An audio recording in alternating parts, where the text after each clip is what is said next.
Exchange, where we exchange your questions for their answers. Tonight, we have a special guest. She's running for Midwest City Council. Nope. No. HD95. House District 95. Well, I was way up on that one. Apologies.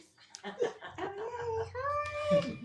And I gotta say, I'm kind of biased. I really love this person. You're gonna love her too. Teagan Malone. We are so happy to have you. And welcome our hosts, Michael and Elizabeth, as we get down to business. Okay, I got some judgments. Oh, how cute. I know, can't not have judgments. And they're RBG. I know, you Aw. cannot have RBT judgments. I'm going to have to get some for my mom before I leave. I know, right? It's like, okay, can't have those, I think.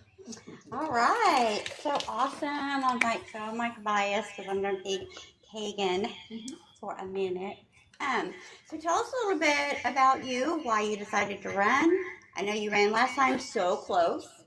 Because I want you to kind of talk about that because it's every vote counts, and that is so showing it in that last election cycle with you. So if you would tell us a little bit about you, kind of what this drive is for, we're super glad you're running, but tell us a little about you, what's going on. Absolutely. So I was born and raised in Midwest City. Excuse me. My grandparents, my father's parents, settled in Midwest City whenever it was first being built. I don't know if you know the history of Midwest City, but there was a rumor that an Air Force depot was going to be built, and an enterprising man by the name of W.P. Bill Atkinson decided he was going to try to figure out where that was and build a town around it.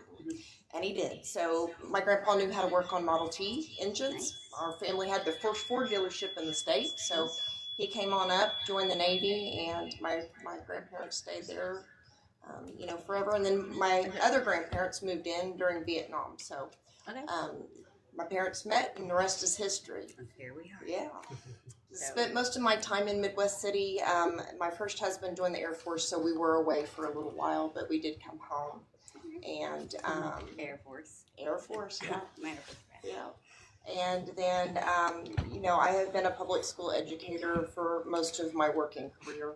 I did a little stint working for Teen Empower, which we did comprehensive sexual health education in middle schools and high schools in Oklahoma City Public Schools, Crooked Oak, and Middle. I was a national events manager at Riversport, and now run a company, and we're getting ready to own the company, to help people get their certificates of occupancy. So starting businesses and things like that. Okay. I have been in the nonprofit world a lot in all of my spare time. My life. Usually centered around bicycles, but it has segued into transportation and some other things, but have been involved with the Oklahoma Earth Bike Fellowship, which is now the Oklahoma Mountain Biking Association, Bike Oklahoma. I brought the bike club program from Tulsa down here to Oklahoma City and got it started. Okay. I am working on getting Bike Club Middle started right now, and on the advisory council for the YMCA. Okay. And then also The YMCA. YMCA, Got it. yes. Okay. Just because it is a very local thing, and we're doing a lot of infrastructure rebuilding in Midwest City right now. So I feel like it's an important thing for our community. I agree. And also serve on a board of an organization called FireLink, which is this really unique thing that we've got going on that was started by our fire department in coordination with our police department and neighborhood services to kind of address needs a little bit better in our community. Nice. Yeah. Which I've noticed the fire department's kind of like they stepped up with, now we've got like a crisis one and all of that. So I'm loving this. Yeah. Loving that. Yeah. Yeah.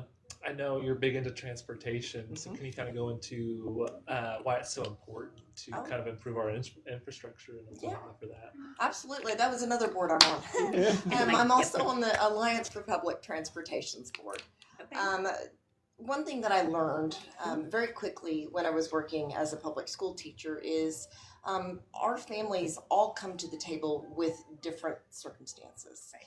And whenever I started teaching in middle school, we're in that weird area where kids are kind of independent, but they still need mom to take them around. Right. What I was coming to find out is a lot of our families were being, and I don't want to say reduced, but they were being reduced to one-car families. And I used to use the anecdote that, when I graduated from Carl Albert High School back in the 90s. Say that proud. I know it's like 80s. Right? All three of the parking lots in the Mid-Dell High School schools, so Dell City High School, Midwest City High School, and Carl Albert High School, those parking lots were filled with cars, which meant there were more than 2 cars in a home, and usually 3 cars at that point. Now, and I know this is anecdotal evidence, but when you drive by right now, Carl Albert's parking lot's about 3/4 of the way full-ish. Midwest City, half to under a half, and Dell City probably about 1/3 to 1/4 full.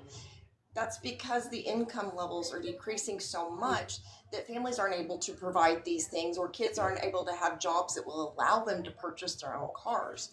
So when we get from middle school to high school, how are these kids getting to work? How are they getting home from extracurricular activities? So I started noticing these things, and so being so involved with cycling, it naturally led my attention just to kind of get off the mountain bike trails a little bit. And start championing for the fact that we need to be able to have safe streets for our kids if they need to be able to commute to a job, or if they need to get home from school, or if they need to take care of other things, because with our income levels like they are, and with jobs that being scarce as they are, moms and dads are having to have 2 or 3 jobs just to put food on the table, which means these jobs that we used to traditionally think were for our teenagers, they're for moms and dads right now, just trying to make ends meet. And so we've got this entire group of young people who are just stuck. Yeah, and trying to explain to people that, like, some of these jobs are, you don't want to see homeless on the street, and you get upset because we see the mental health out on the street as well, but you don't want to pay them even a livable wage at McDonald's when that's the job that they could do and actually get off the street with, but we don't want to do that. Exactly. And I think minimum wage, if somebody is still working at minimum wage right now and working a 40-hour-a-week job, they're making $15,000 a year. There is no earthly way to support yourself. You can't even pay rent, and nothing. There's not a place to do it. It's I don't know how some families are making it, and it breaks my heart every single day, because it's tight. Yeah. I'm like, it's difficult. I work in it. Yeah. It's crazy. But we were also talking about that we had gone to the city council meeting where they were talking about the bike lanes and stuff like that. So when I saw that, on your bio, I'm like, I'm gonna ask you about that. Yeah. Because there's so much, no and yes, and because I see, of course, here we are on the outside, just kind of looking in and seeing both sides of it. But then I obviously need to also get out more, because I didn't realize, we do have these bus lanes, and we do have some nice bike trails, but it's not safe. Like, here I am cruising down the road, and I'm like, oh, I'm in a bike lane, and I shouldn't be, but because there's no, no direction, no, training, or there's no, hey, by the way, we have these bike lanes, and this is how you can safely maneuver. And so as a pedestrian, I'm like, or as a driver, I felt really bad, because I was like, I could hurt somebody, and not even really know, oh, this is, and I probably sound really silly sounding like that, but it's, I don't get out as often as I'm like my couch.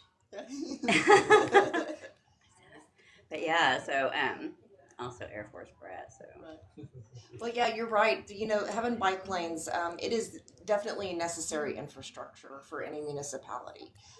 Whenever you look at studies, places that are actually putting in that type of infrastructure, they're going to start attracting a younger demographic. They want places to raise their family. They want safe places. If you drive in almost any single neighborhood around our metro area, you're not going to notice a whole lot of kids playing outside. And that's because parents have this feeling that there's something unsafe going to happen. There's going to be a kidnapper, there's going to be some child trafficker, there's going to be just a car or a teenager on their phone not texting, just a whole slew of things.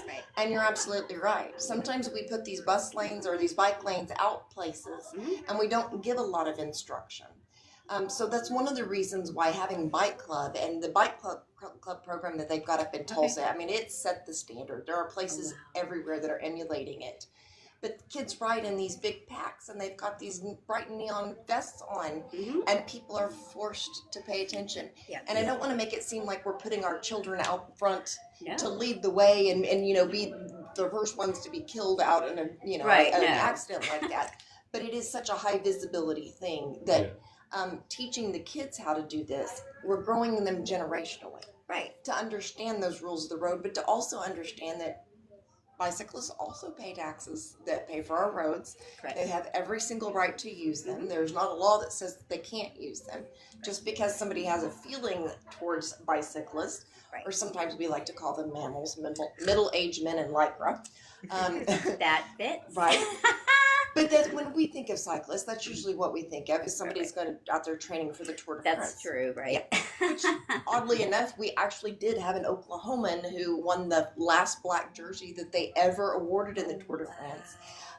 And then people started tanking on purpose trying to get that jersey. But we do field those types of athletes here. So, we've got everything from professional bicycle racers all the way down to your little kids on Strider bikes who are never going to do anything except for ride a Strider bike. Right. And there has to be a place for each and every single one of them. Absolutely. Yeah. Absolutely. I'm glad you kind of touched on that earlier about the reason why it's so important, because I feel like some people might not understand why it's so important, and people might come from a world of privilege, and most of us have cars, but then most of us, like you said, are struggling, living on minimum wage, barely living on minimum wage. So I want to commend you for pointing that out, and I think that's very good. So I tell you, anytime I see young people, today I saw some kiddos out rollerblading, and I stopped them and I said, "Hey, you guys know we got some trails you can do that on." And they were, "Really?" It's like, yeah. So if mom gets a little nervous, you're in the street, just right over there, go on the City of Midwest City's website and look up Spirit Trails. There's maps and everything, and you can get it anywhere in town. And I'm like, but don't do it without letting mom and dad know first. Right. But yes, you've got access to that. Yeah. And see, this is why we do this, right? Because I don't know this, right? These are things that, as we're putting out resources, hey, we have these trails, all of that, there's so many things going on. And we have so many other things to worry about besides is somebody gonna run me off the road? Is some big van gonna drive up and exactly, disappear me? Or they're legitimate fears. They're really legitimate fears. But the best way to face those fears is not to hide inside your house and give devices to where we're losing all of our community and we're losing our physical health and all the positive benefits of being outside. The best thing to do is to teach people how to use them responsibility, how to be advocates and stewards of every single taxpayer dollar that we're putting into them. Right. Yeah. So I kind of think that leads into education that we were talking about. Yeah. So you go. So I want to kind of hit on some of the legislation that you would bring into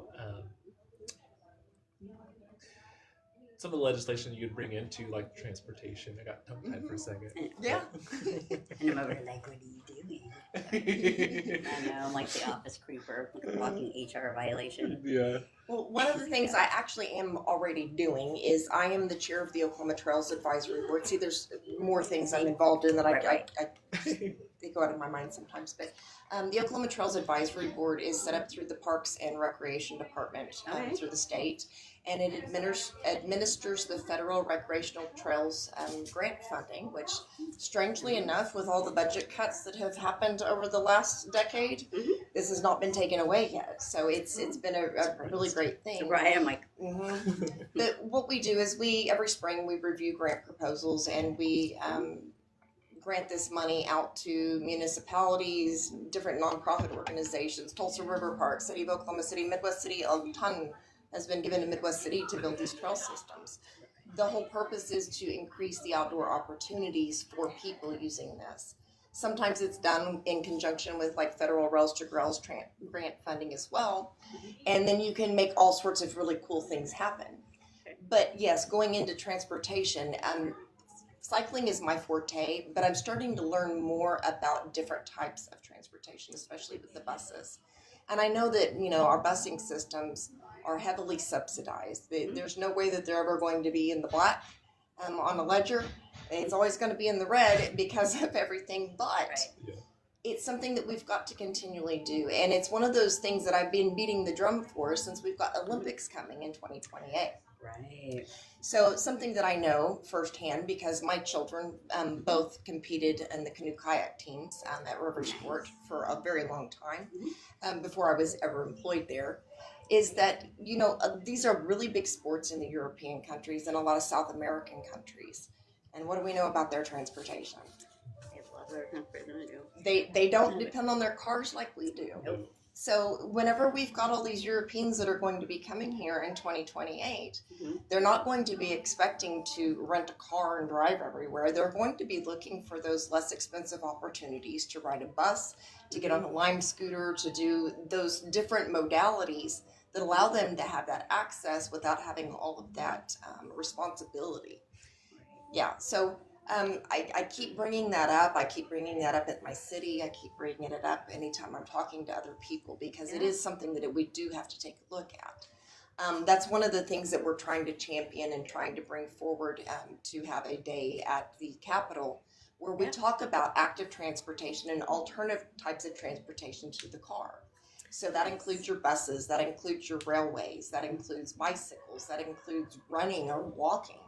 Right. All of those things, because every single piece of that is found in our communities. And as these income levels start depreciating even further, it is going to be very incumbent on us to make sure that we've got active ways for people to get out there and be able to do the things they need to do. Yep, correct. I know that didn't totally answer your question, but I'm learning more so I can make some good decisions. Well, and that's what we ask, right? Yeah. Like, I don't want a yes man. Complete honesty. Yeah, I like love- I want the I don't know. Let Yeah. me check that out, or I'm not as familiar with that. not the BS answer, like let me BS something real quick. Right. I totally love the honesty, and I think our viewers do as well. So. So absolutely. We want to shift into education now because I know we talked heavily about transportation, which I'm big on transportation, so that's why I was like, let's push.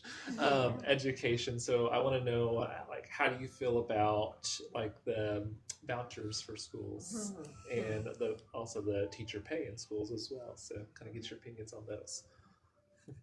I know we're like, Let me try not to curse. Where to start? Well, let's start with teacher pay first and foremost. Teachers get paid something that's almost negligible. I mean, seriously, for the amount of education that is required to do the job that is being done,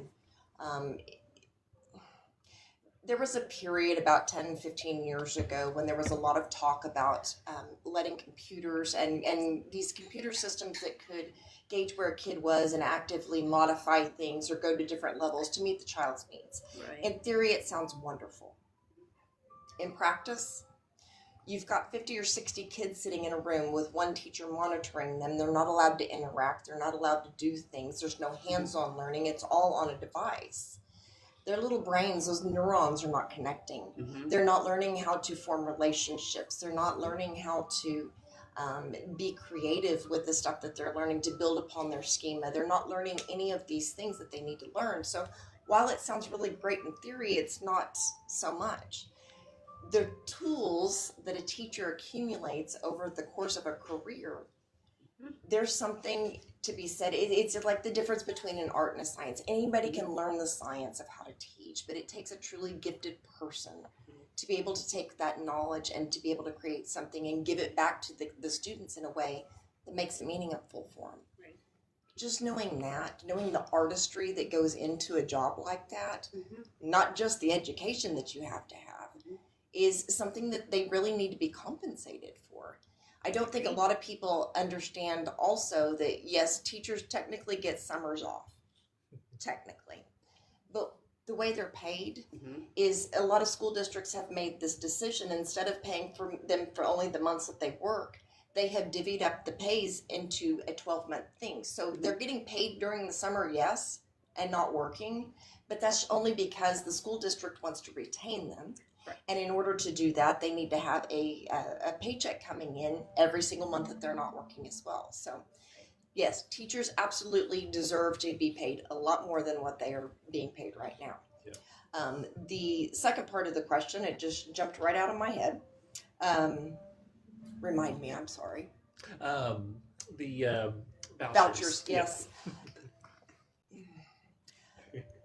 At the risk of sounding like I don't support different forms of education for students, because I do, because not every student's needs are going to be met in a public school setting. Some students are going to do better in an online setting, some students are going to be better in a homeschool setting, and some students are going to need that private school education that, you know, only wealthy people right now can technically afford. Yeah.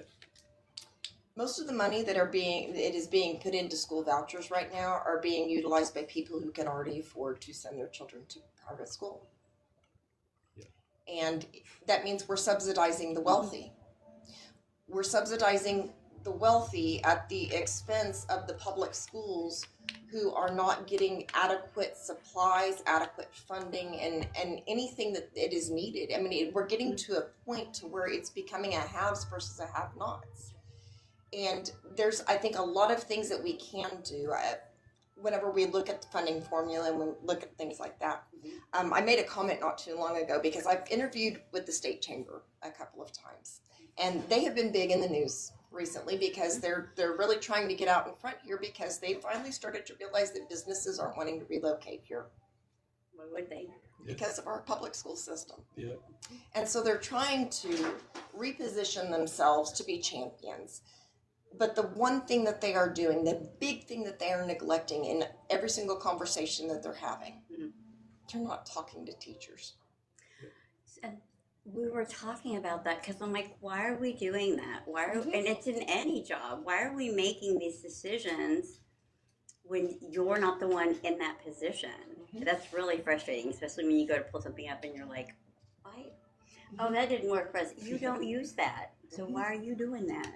Yeah. And So you I'm know, like, in a field that's dominated by women, I mean, you look at it, the numbers are there to support that. It is a field that is dominated by women. It brings us back historically to a point where this is not even looked at as a profession. It's looked at as, you know, some woman who couldn't find a man to marry her decided to become a school teacher, and we're just going to let her babysit the kids and do what she needs to do. And it brings back a lot of that misogynistic tendency into things. Yeah. And I know it's maybe not in the forefront of everybody's mind, but in the background, people are kind of thinking they don't respect me as a person. They don't respect me as a female in a professional position. And I mean, we're even seeing that with the Federal Department of Education not looking at this stuff anymore as a profession. I mean, you have a whole bunch of us in the nonprofit world going, I mean, if I'm not professional anymore, like, we cool. Yeah, exactly. And that's really sad. Right. Yeah. It breaks my heart that even like flees through my head sometimes, but that's where we're at. Yeah, so definitely, I mean, you know, our schools need a whole lot, but that was the question that was asked at the chamber was, you know, somebody had asked me point blank, how much money is enough money? What's the number here that's going to take? I don't know that anybody's got that answer, and it would be awfully presumptuous of me to say that I know that answer. But what we're doing right now isn't working, so why do we keep cutting it? Yeah. And can the pay match the education? So if my teachers have to go to school and get their masters and their practicums and all the things, and same with social workers and all the things, then why can the pay not match the education A lot of or the districts, experience? yeah, a lot of districts do have scales that are based upon the level of education that people have. And so whenever you go from your bachelor's degree to your master's degree or even doctorate degree, you get a little bump in pay. Sometimes, like, there's a lot of us that have our master's degrees and we're thinking, should we go on and get our doctorate? Yeah. And then we look at the pay raise and it's only like $3,000 a year more than what we're making with the master's. And it's like, it won't even justify the cost of the program. Right. Why would I? Unless it was just one of those things that was important to me. So we do need people going further on in that education because that's where the good stuff is. That's where the research happens. That's where we learn more about how, you know, the brain works and develops and learns and understands. And if we're not treating the people who are studying that like professionals, then we're going to get a less than professional product. Yeah, so it's definitely something that we've got to invest a lot more money in. Yeah, it's really frustrating to see like how I also am from Oklahoma and my dad retired from Tinker. To see, I mean, and I went to Nakoma Park Junior High and Choctaw High School, and to see that they actually still have books from when I went to school in the 70s and 80s. That's just gross. I mean, there's so many things going on right now. So what are some things that you would be able to do? I'm also going to throw in the caveat with the school board meetings. What are things that, you know, what are the things that you would be able to bring forward with pay, teacher pay, let us, the constituents, come in and talk to the school board. I don't understand why these things are happening, and are those things that you would be able to actually bring forth to be like, Absolutely. I think first and foremost, we need to have some basic minimum qualifications for someone to run for state superintendent. great. I was a teacher for 14 years-ish, give or take, just depending on where you look at my record and my student teaching and, you know, fulfilling long-term sub jobs and things like that. But I don't think I am qualified to be a state superintendent. I See? It's hubris at that point. Thankfully, right now, we do have a couple of really excellent candidates. You know, on the Democrat field, I'm familiar with Democrat side. We do have 2 excellent candidates running as Democrats to be state superintendent. And go figure, they're both superintendents. Right. Who would have thought? Get him Now- on the show. No. Right. So we did Rob Miller. He's Republican, Yes. but a great candidate nonetheless. But Rob, unfortunately, had suffered some personal tragedy with his wife not too long ago, and Did we know that? you might not have. This has not been. This was a couple months ago, if memory serves, but it was just in the last couple of weeks that he made the announcement that he's ending his campaign. It's a lot, and it's heavy, and I don't begrudge him that at all. And Mr. Miller is a fantastic champion for public education, and he is definitely someone that Democrats and Republicans can both get behind. Yep. Yeah. We really enjoyed our interview with I was him. like, I like the Republican. What? I know, I'm like, what? Yeah, but it's right. You know, I've got a cousin who's on city council up in Jinx, and he is as Republican as I am Democrat. Right.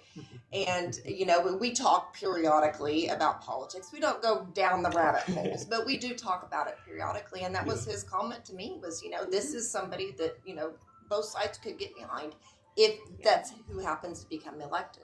Yeah. I agree with him 100%.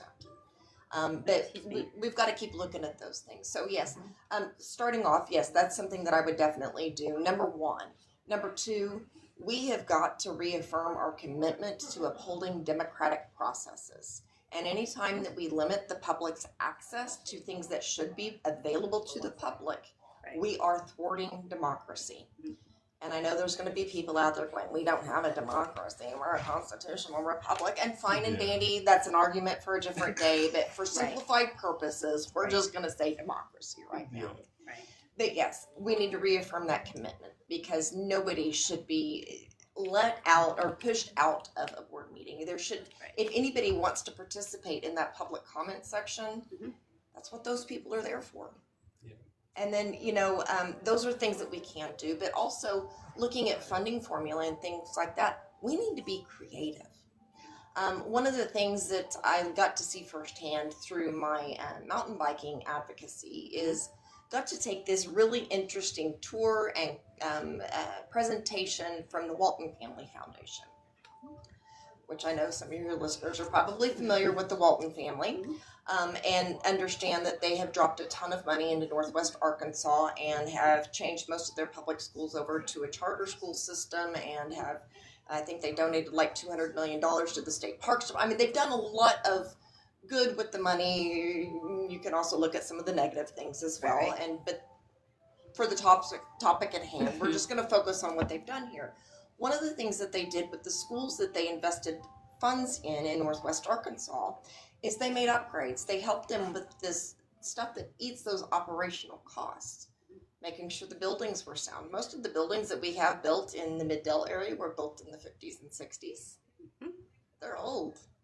they're falling apart. They've slowly started to reduce some of them, but that's a big chunk of money, and it's usually paid for with a bond measure, right? So there's that, but then just the normal everyday costs. As energy costs get higher, our schools don't get their electricity for free. They don't get their water for free. So one of the things the Waltons did is they made sure that they started piloting solar power at these schools and things like that, where they could harness the power of the sun and store some energy there in case they needed it on those rainy days. Right. And they have reduced the cost. And by reducing that cost, they've freed up funds that could then go to pay for extra staff support, because Lord knows our support staff in our schools, they need it. Our teachers' assistants, our cafeteria workers, anybody who works as an administrative person that is not, doesn't have a degree required for it. Every single one of those people, the districts do everything they can, I know they do, to make sure that they're compensated well, but there's just not enough money to pay for everything.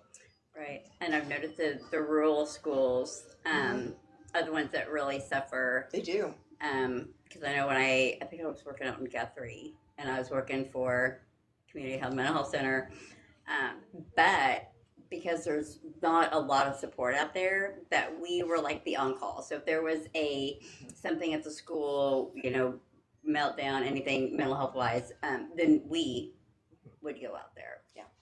And I've noticed that they just keep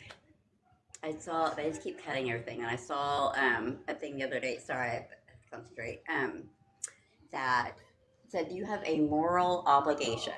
If you're going to continue to cut all of these fundings, you have a moral obligation to provide those resources. And I think it's really disheartening when you see, when we have city, affordable housing, public education, and they're like, we need community health. We're tapped. The community is tapped because we're still feeding people when you took their food away from them. We're still helping get, clothes and the things that we do with organizing Okies, trying to do a free store. People running out of things and nobody has any money. And there's no bootstraps anymore. none. Nobody has bootstraps. None. Nobody. They don't. There's That's a good way nothing to to put pull. that. There is not a single thing to pull. So it's very disheartened when I went to the housing symposium, and they're like, and we're counting on the community. We're tapped out. We're tapped. And see, that's one of the things that I admire about the organization Firelink that I'm on the board for, is, they identified very quickly. I think the rough estimate, anytime a fire truck in Midwest City has to respond to a 911 call, it costs the city $1,700. It's equipment costs, it's manpower, it's, all the things that go into that. And so when they started looking at the data, kind of like we did with positive behavior intervention in public school. We identify where these issues are happening, because if we start noticing that, every day at 10 o'clock there's some type of issue going on at that water fountain in that hallway, then that's where we need to put a staff member. Right. We can solve some of these things. And so that's kind of that logic that was going on behind here. So they started identifying those people that were calling numerous times a month. Because what happens is, as we age and we lose our sense of community and those people that we can trust and rely on for things, that people are calling 911 for a ride to the doctor. People are calling 911 because they need mental health care and they don't have anybody to reach out to. They don't know that 988 is a resource. They don't know that there are other hotlines that they can call. Yep. They don't know these things. Right. So what Firelink does is, once they identify these things, they go out, they send a representative from fire and police, and they meet these people, they talk to these people. And we start accumulating these different resources, different businesses and nonprofits that we have in our area, and we direct these people to better resources than calling 911. Not to say they're tapped. A lot of things are tapped. So bringing the business community in and getting them to see firsthand what the need is, because everybody's willing to help. They really are. Right. They just don't always have that avenue to make it happen. Yeah, and it makes it hard because I know, when even we try to do things, and people are like, oh my God, what can I do? And we're like, I don't even know what to tell you. We're not there yet. Yeah, it's hard. It definitely is. I can't see that part. I can't. You can't pull it up while you go. I'm not gonna see it. Yeah. I'll be like, I want to kind of ask an open question for Sure. you.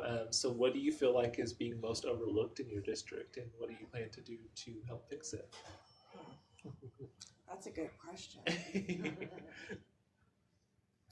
Midwest City has always done a very good job of making the city presentable. And I don't want to say it like that and make you think that I'm just concerned about what things look like. no, there's more to that, right? There it's not is. just aesthetics.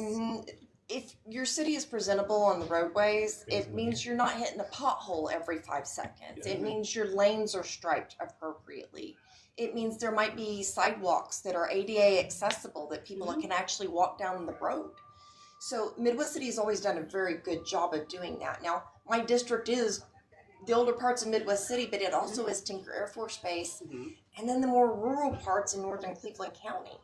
Okay. Yeah, so I've yeah, it's kind of a gerrymandered district. Well, you We'll know. go ahead and throw that G word out there. Yeah, do it. Because we're all kinds of gerrymandered Right. in the state. Right, but it you know there are definitely things that people are needing. One of the things that I see, and you know there are definitely groups that are trying to attack these issues, is getting kids outside. And I know I talked about this before, but when our kids only have contact with each other through a device, or with their teacher, or with anybody other adult that they're in coming into contact with in their lives, their brains aren't developing like they need to. Now, I'm not a brain researcher. I'm neurosciences. I've dabbled in reading some stuff periodically, so I couldn't attest to anything right or wrong on this. But from what I know, if we don't understand the ramifications all this technology is going to have on young developing brains, we can't effectively predict what's going to happen when they get older. Yeah. And the rules that we're creating right now are for our world right now. They're not going to translate. They might not translate well in 10, 15, 20 years when this generation that's going through our schools start to become the leaders in our communities. So we have to kind of, instead of jumping whole hog into it, I think we need to exercise a little bit of caution. Dare I say we be conservative with our attempts to push forward in this technological revolution, because I think, you talk to a lot of historians, you might come to find that what we're seeing is, kind of like the Industrial Revolution back at the turn of the century. We're in the same type of situation, just with technology. Yeah. Did that answer it? I hope it answered it. Yeah. Okay. I know my turn.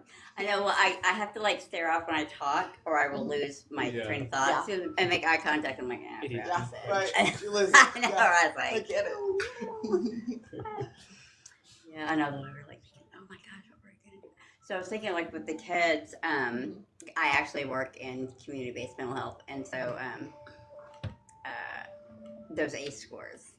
So when we talk about the trauma and everything that's going on, I always tell people I'm just a grown child, right? So, my ACE scores aren't very high. It's basically an adverse childhood experience. And so and then COVID, I literally am I telling Elisa, I'm like, oh, I gotta get out more. I didn't realize, even though we're 2026, we still, I have to make commitments, I have to make plans, or I am not leaving my house. And, I've noticed even our kids are that way. And so I don't personally work with children. I love them, I just don't work with them, right? Because I'm I'm not It that. takes a special It heart does, and sometimes. that's not me. Right? That's not my gift. But when I now experience this adult that has all of this trauma, and it's even with the COVID and all these things, people don't take that into consideration. I don't think about that, even as adults, right? These things that are happening with our children right now is what makes this, right? And so if we can at least address it and at least make the effort to figure something out. And so with you kind of going in and like having these experiences, these are things that you can, when you're implementing, right? Like, hey, this is wrong. This is what I feel like is wrong. This is what people are telling me. This is my plan to fix it. But at the same time being like, great, this is my plan. What do you think? Yeah. Does that sound good to you? You got to, getting those different perspectives. And so being able to hear that from you, just in every question that we've asked, like speaks volumes, right? Yeah. Because we're not all knowed up. I don't know all the things. I don't want to know all the things. Yeah.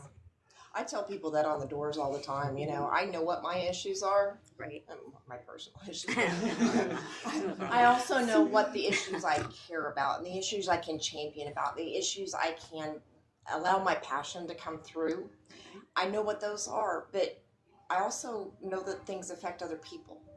And it might not affect me. It might not even be on my radar. So if it's affecting you and if it's affecting your family and it's affecting your ability to live happy, healthy, and successfully, Right. then you need to be telling your representative about it. Because if you're not, then they're just going to listen to whatever their table mates telling them, whatever party leadership's telling them. They're not going to be focused on what their constituents need. That end game, that winner takes all mentality it's so gross. I've been using the word gross so much lately because that's the only Everything's gross. everything it is. It's just gross. Yeah. It gives me the heebie-jeebies. I don't want to deal with some of it, but we have to because we've been allowing some of these situations to fester, and then we try to slap a Band-Aid on it legislatively. Right. Legislative Band-Aids don't do anything. It's like I think the gentleman that I'm running against. One of his big issues that he campaigned on last election cycle was porch pirates. Are porch pirates an issue? Yep. Is just throwing them in jail and having stiff, repercussions for that going to deter people? Nope. Because why are people porch pirates? Is it because they woke up one day and said, you know what? I feel like talking like a pirate today and I'm going to go steal stuff off people's porches? Right. No, they don't do that. Right. Yeah. They say, I'm working X, Y, and Z job. My kid still needs tennis shoes to play in their sport. Or they need, food on the table. Or my mom's got brain cancer, or Medication. medication, exactly. Facebook Marketplace the other day, I found this really great piece of furniture that was way overpriced, and the guy said, "I'm so sorry that I've overpriced this. I put it at $100 because I'm trying to fund my prostate cancer treatment." And I'm sitting here going, we're crowdsourcing healthcare. We're selling our personal belongings because we can't afford this stuff. That's what we've been doing. We need affordability. And so going back to your last question, it comes down to affordability. Yeah. We can't do anything, and we're just slapping Band-Aids on problems that are coming about because we refuse to take a look at these over-encompassing issues. Things are not affordable. People are not getting good educations, and our healthcare system sucks. Every single bit of it. And we're not doing anything to address it, except for saying, you should pull yourself up by your bootstraps. And again, many. no bootstraps. Yeah. I tore off years ago. No bootstraps. Right. Right. Like chancla. So that's one of the things that I want to do. I know people have these goals of getting up to the legislature or any elected office they get, and I'm going to file 8 bills and I want to get 6 of them passed this year, whatever. They set these goals sometimes. Right. Great, fine. If that's you and that's how you measure your success, wonderful. If that happens with me, it's only because I'm taking a look at these overarching themes on things and seeing, how can we make this easier? Our law enforcement officers are tasked with impossible jobs.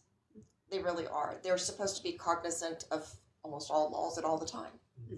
Case in point, a couple of years ago through Bike Oklahoma's advocacy and a wonderful, wonderful person by the name of Tony Carfang. If you've ever driven your car around Oklahoma City and saw a gentleman on a cargo bike with a small child in it, that was probably Tony.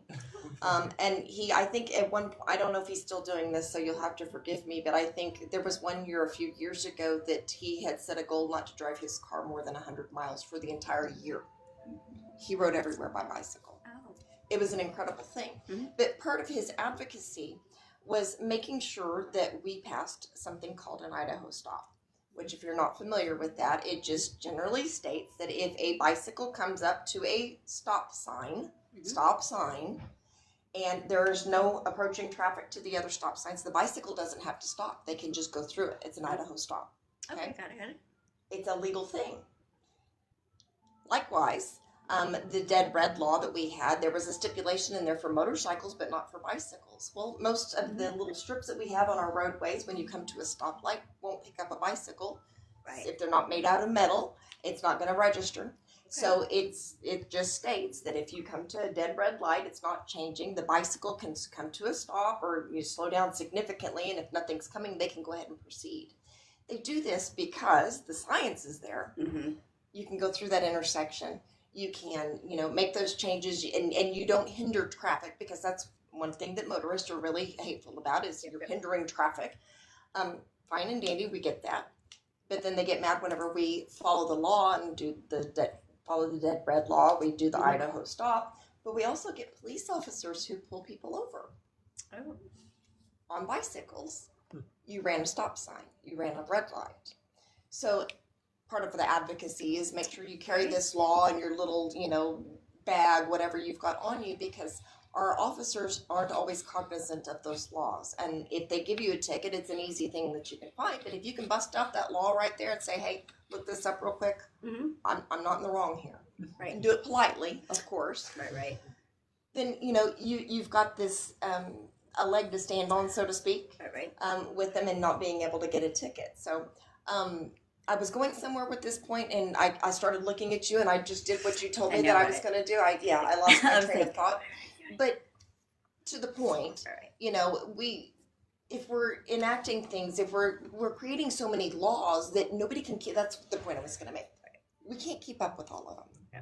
I don't think there is any person alive, except for some type of person who is just naturally gifted at, photographic memory or something like that. Right. Who knows all the laws on the books. Yeah.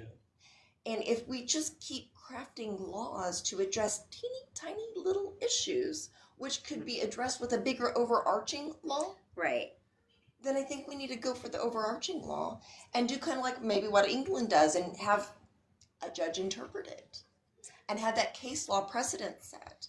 There's no reason why we need to be drafting an individual law for every single little thing that's happening in society. Well, and there's so many things that are going on as far as an undocumented person getting benefits and getting it. There are already laws, they already don't get this. Yep. So we have laws in place, but now we want to have a law to ensure that law gets done.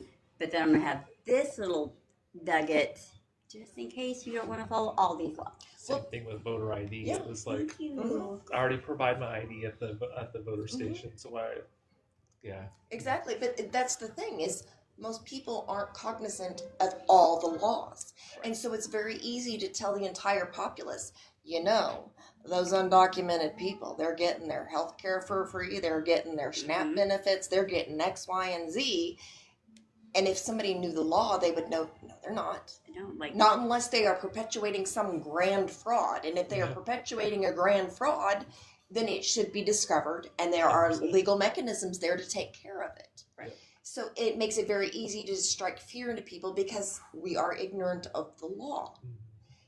And that's why I think we need to kind of take that step back and look at those themes instead of, that's a great case in point right there. Yeah. You're like, what the heck is happening? Yeah. That kind of touches into like, will you commit to holding like public forums and maybe town halls? Obviously, it sounds like you would, but I just wanted to ask that because that gets.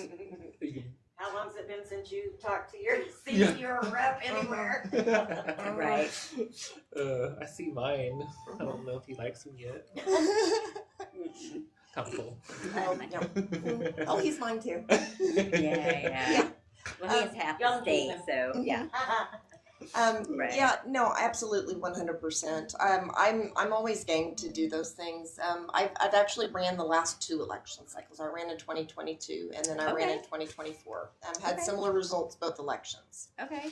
I was in 2022 with Linda Steele, so I ran her campaign. Gotcha. Yeah. Awesome. It was great. Yeah, but you know, anytime I was asked to do anything, and I would ask people too, you know, if there's an opportunity to let me get out in front of people, to let people ask me questions, please do. Yeah. I would, you know, news stations would reach out, hey, we're going to do interviews of both candidates in these seats. I would always give my interview, but my opponent wouldn't, so they would never air. Or our city's Chamber of Commerce would hold a forum, and we were the only ones on the ballot.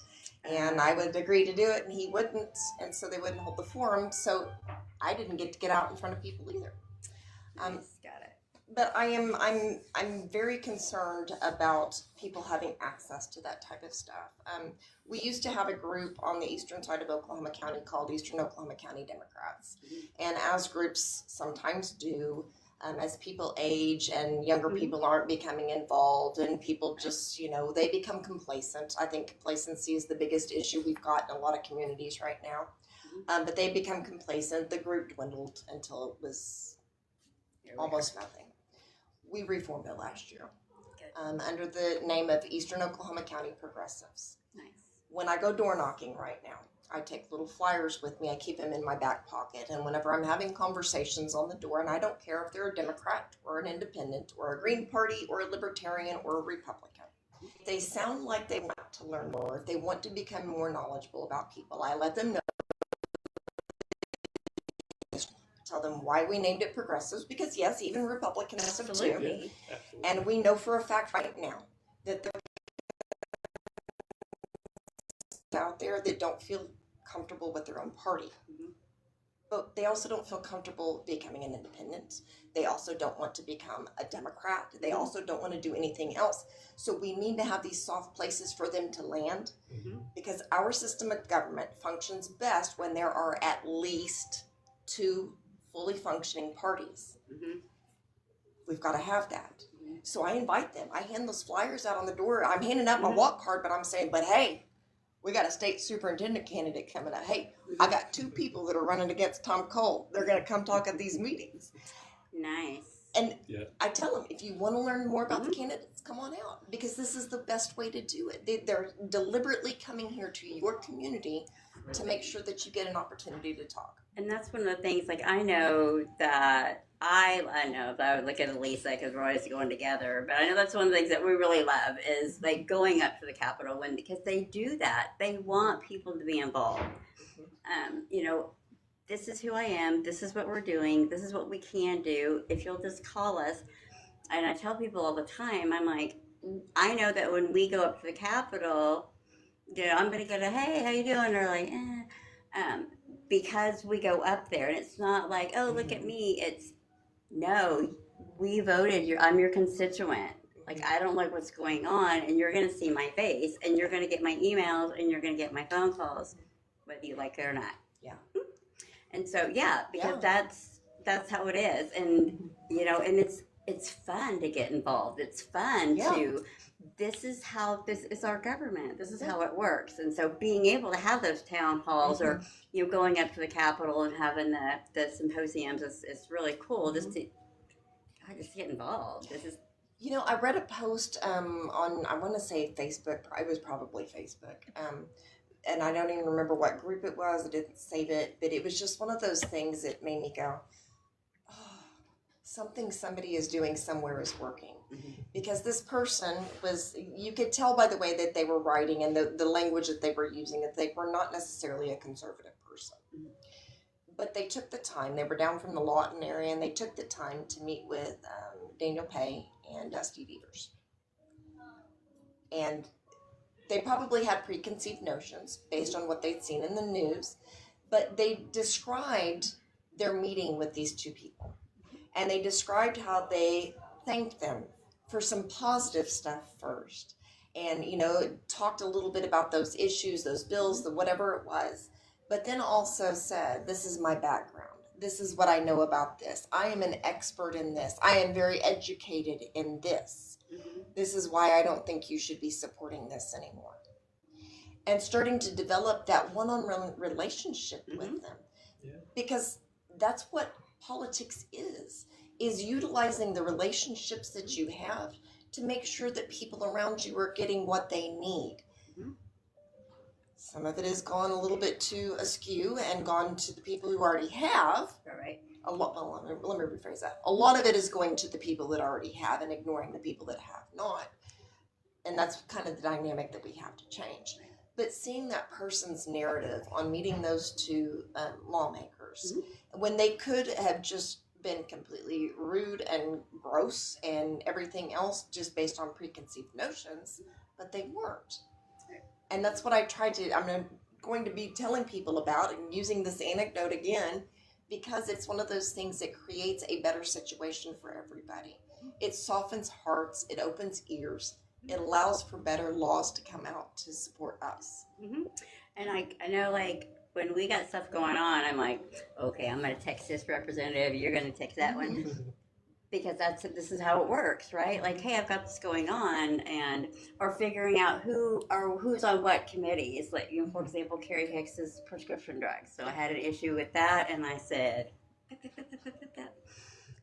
because that's her thing. She's the one that's going to be able to get stuff done. Here is some more evidence. Here is some more ammunition. Here is some more whatever.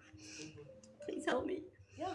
So exactly. come on. I'm glad you're able to do that. Yes. And Senator Hicks, she is absolutely amazing. wonderful. And, I know some of this is because life circumstances have led her into this area, but she really has become a champion. And like with transportation, at Bike Oklahoma, we kind of let Tony run with that stuff because that is his passion. And, when you find somebody who's passionate about something, I'm of the mindset, if I'm not passionate, I'm just going to support them and let them run because they can handle it better than anybody else ever could.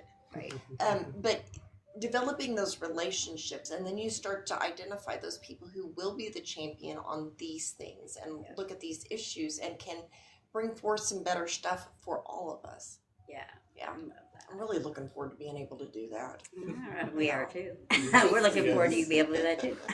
We are coming to an end. Do you have any But questions? before we do, we need to, how do people volunteer? How do they get involved in your campaign? Like, how can they help you? Gotcha. Well, I know everybody is going to have a humongous choice on people to support. So my advice to everyone is to find one or two candidates that you would like to support and figure out how you can best support them.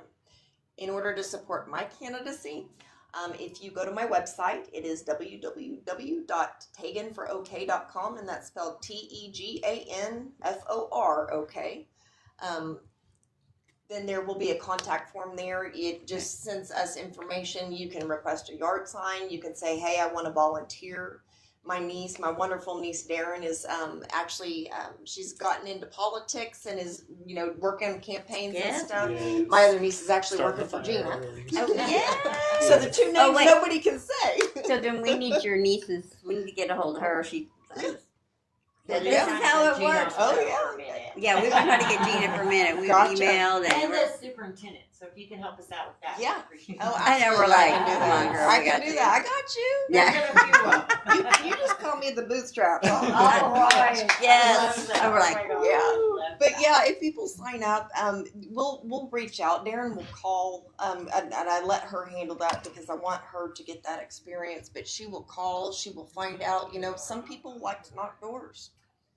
Some But this people is what it's absolutely hate it. about. Mm-hmm. Yes. my niece has got into politics.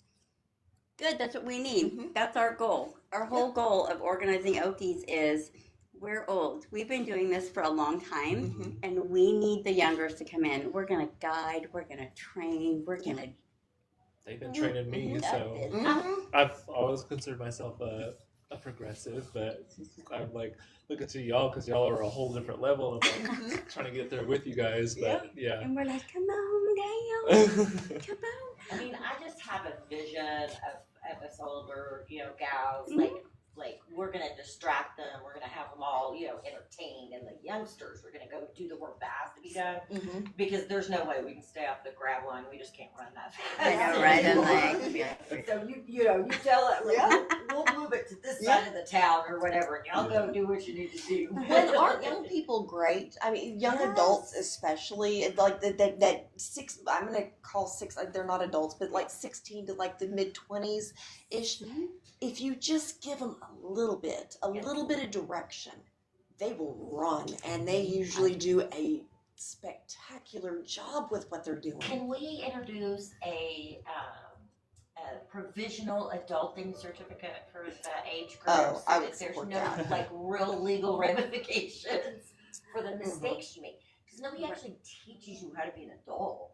Ever. Right. Like that's not Yeah. the goal of childhood. I don't know why. Yeah. But that's not the goal of childhood. Yeah. I grew up, and a lot of us grew up this like, what?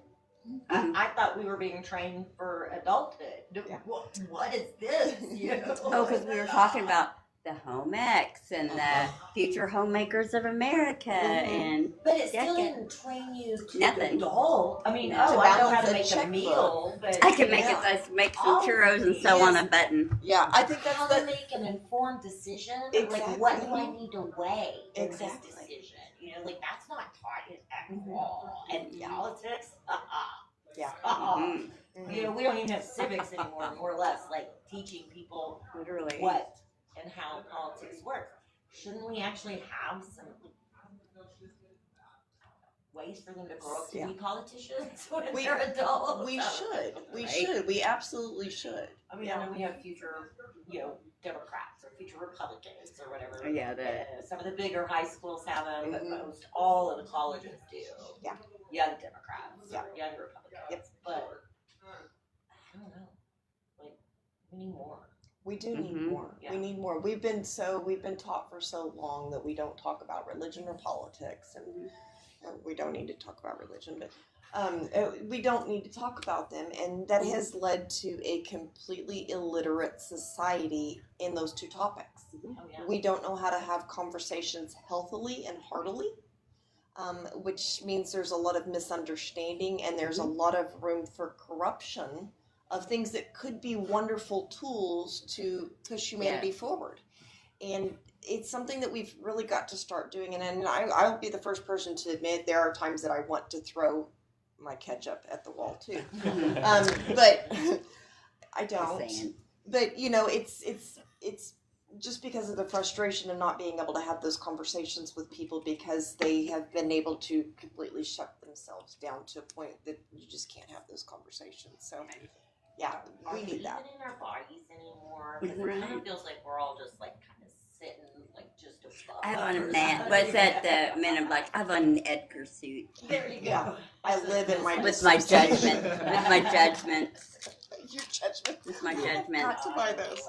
Yeah, but I love this because it's to make what we're doing look attractive. Mm-hmm. Because I don't want to ever deter somebody. Because if that's what like running for office looks like, or if that's what volunteering for, if that's what that, I don't want anybody. I don't ever want that excuse. Yeah. So I'm in recovery. I don't ever want somebody to use me as that excuse Yeah. for whatever. Yeah. Yeah. So. I agree wholeheartedly. Great. Yeah. Any other questions from audience, or do y'all have any other questions? Or Oh no, I'm good. I think so. did we cover everything? I think we Is there anything that, like, any parting words, anything that we should remember or take away from this? Find somebody to support. Yeah. Being a candidate is hard. I got started a little bit later than I would have liked to this go round, just because after 4 straight years of campaigning, I needed a mental health break. But find somebody that you can support. If you have the means to support somebody with $20 a month, set up a recurring donation. If you don't want to give one person $20 a month, find 4 and give them each 5. Do something. The money is a big thing in campaigns right now, and that's something that idealistically would like to figure out a way to take it out of the equation, because it means that everyday people aren't running for office, and we need everyday voices in every level of government. So do that. And then if you want to join us at Eastern Oklahoma County Progressives tomorrow, it's our meeting, 7 p.m. at the Midwest City Library. Our guest speaker will be Craig McVeigh, who is running for state superintendent. So if you would like to join, I will be happy to make some introductions. What time is this again? 7? 7 p.m. Oh, my car's legal. Yeah, I can go tomorrow. 7 p.m. Yep. And just whatever you do it out of love. Love And that. that's the best way But to do do it. anything. But do it. And so, yep, if you don't like what's going on, get involved. You don't know how to get involved, ask somebody. We're really big. Give us a call. DM me, Teagan, Michael, Elisa. We'll find some way. Absolutely. Yep. Yeah. Oh, we'll walk around the Capitol. We'll get to Georgia. We'll do all the things. Right? Somebody did it for me. I'm going to do it for somebody else. Absolutely. Yeah. Thank you so much. No, for thank you coming guys for on. having me. It was a Yeah. lot of Yeah. fun. Great. I love it. Yeah. I'm gonna have to buy a book and some judgments now. Yeah. Thank you all for coming, and we will see you next week. We have a special edition of Humpday Exchange with OKC Mutual Aid, and we're gonna Oh, that's right. start spending some time getting to know some of the organizations that are actually on the ground doing the work. So Yes. stay tuned next weekend. Thank you. Or Absolutely. next Wednesday, not weekend. Next Wednesday. Thank you so much. Thank you. Bye.